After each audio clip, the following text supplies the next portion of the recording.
Months have passed since I first got this, and like I've been using these every time I'm not testing any sort of like new IEMs, whether it's just listening to music, commuting, working, walking, or even while gaming, as these are my first expensive IEMs. Now, that got me wondering, are the Daybreaks worth the $170 price tag or 10,000 peso price tag that it would suggest? Because on one end, you're getting a well-built, well-tuned, and well-rounded IEM that handles EQ extremely well. But on the other end, packaging doesn't feel like it's expensive. This seems like they're following the footsteps of Apple on how little accessories they can actually include in the box, and they're essentially expensive for what's essentially just a pair of earphones. That said, I want to help you figure out what expectations should you set, what is the best and like the worst aspects of the Daybreaks, and then tell you exactly why these are the last new meta-tuned IEMs that you might want to buy. Because as the way it goes, this is a significant amount of money that should be treated as an investment rather than just another purchase. And on that note,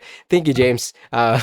You provided this out for me to review. It's been months ago, but yeah, go check his channel out in the description. Alright, so expectations. I would ask you to go ahead and taper expectations, at least for the accessories aspect, as even though there's like a full leather case with nice felt lining on the inside, and the cables are premium feeling with the metal hardware, thick clear rubber housing, and like they're also modular, plus they have an easy to adjust chin slider, these should be expected given the price that you pay for it. Because I mean, hello, $170, you're paying a premium.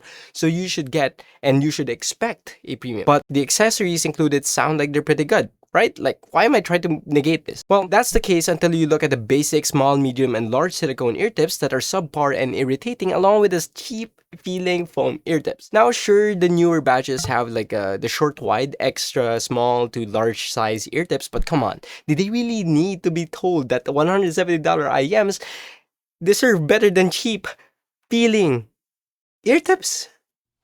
I don't think so. Not to mention, ear tips are a massive contributor to comfort and sound, and Crinical knows that. Definitely knows that. However, on the flip side of things, one thing that Crinical definitely knows well, and quite frankly implemented very well as well, is the tuning and texture. And on that regard, my expectations were initially not met. I was a bit disappointed, but this is why you need to listen to IEMs more than just a day or two. Because after around 3 days, head burning kicked in, and I began to appreciate texture offered by the dual microplanar tweeters, accompanied by the single dynamic driver and the dual balanced armature drivers that give them a more vocal forward presentation, which gives and provides songs like Teresa and Maria by Jerry Hale and Liliana that goosebumps inducing highs, which became my gold standard as soon as I heard it from the Daybreaks. Then that same vocal forward factor provides songs like Iris by Guru Dolls, a good sense of warmth and weight for the male vocals, acoustic guitar, the iconic intro, and that also comforting bass line, which then makes them so much more enjoyable to listen to, as nothing sounds like it's overpowering any part of the track. And on that topic of bass, I don't hear the bass. No, I don't simply hear it. I feel the rumbles due to that sub-bass extension, and the lower mids are also emphasized just enough to still give them the punchiness required to make songs like Luther by Kendrick Lamar to sound deep, fun, and heavy, but never too much that it covers other instruments present in the track, all while being versatile enough to allow high-pitched instruments like the violins in say something like Tesseract by London Music Works to add to the epic and open feel that that music is designed to convey. On the other hand, however, in the same way that the microplanar tweeters can provide an interesting texture, that texture is what can potentially make or break the experience for a lot of people, because despite these following the principles of the new meta tuning, which is, by the way, simply it's an estimation or a representation for what neutral would sound like for most people. The microplanars have a teeny sound that can potentially be irritating for some. One very specific experience I had with this is the grainy sound that I got when playing Jay-Z's Run This Town, when the constant electric guitar melody, right there, was playing in the background, which in turn made that specific song unbearable to listen to with this IEM, as it felt like I was listening to a broken speaker with something vibrating inside of it. You'll know what I'm talking about if you heard it, and it's directly beside my ears. Then to add to that, besides the whole low 20 ohm impedance rating and 105 decibel sensitivity that they have, which should mean that these can easily be powered by built-in headphone jacks, hybrids in general, even more so with ones with planar Planar technology benefits more from more power and volume via a dedicated DAC amp and something like the Tier N Black Pearl or the JM6 Pro before getting the most performance out of them, which then adds an extra consideration for expense if you're already looking to buy an expensive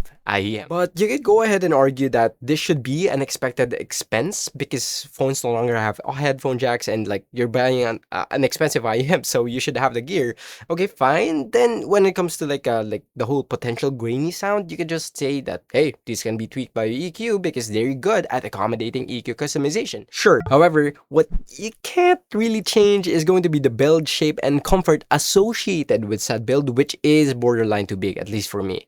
Let me explain. The pseudo custom shape with the resin housing and aluminum faceplate these have feel amazing to hold and look at while also being light at 5 grams per earpiece, making them potentially like poised for comfort. But I say potentially here as they're very chunky. You can see that there. The lip diameter is at a big old 6 millimeters, making them even bigger than the already big lip that the Crinear Hexa has. Then the height is at 21.7 millimeters, making them almost just as big and tall as the Casey Caster Pros. And another factor I can connect to the casters is their depth of 15.4 millimeters, making them stick out of my ears in a very similar fashion. Then the final nail in the chunky coffin is the taper width at the bottom, where if we're just looking at like the taper here on the faceplate itself, it's at a pretty thin 7.8 millimeters. However, the width at the top is at 16 millimeters, and that slim front has a huge behind at 11.5 millimeters paired up with a short 8.6 millimeter nozzle length, allowing them to touch and expand my inner ears around the anti-helix part,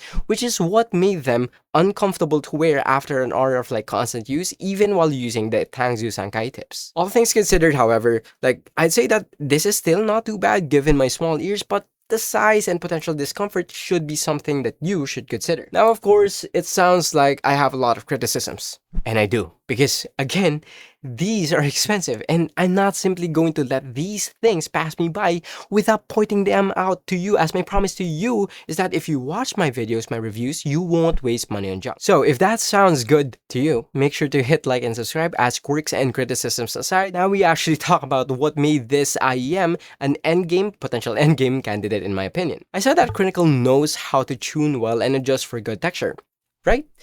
Well, good tuning doesn't only apply to like tonality in terms of songs. It can also apply to technicalities, where the soundstage these have is the widest one that I've heard so far, as things coming from like a vertical standpoint sounds like it has depth, resulting in games like say Batman Arkham Knights to feel like a proper open world game, not just in visuals but also in sound. And on top of that, the soundstage goes hand in hand with the imaging capabilities, allowing me to literally like visualize sound as if it was moving in front, behind, on top, and everywhere around me. Now that didn't just happen once, it also happened in like multiple tracks in my playlist, all while providing a damn near pinpoint accurate sound cue representation in games like Valorant, where I was able to hit and aim on my opponents while just having like my entire monitor covered, and I was just relying on gunshots and footsteps. And when it comes to speed, this is where I felt what a good sense of pace, rhythm, and timing sound like in something like Polyphia Playing God, as the drums even on the faster segments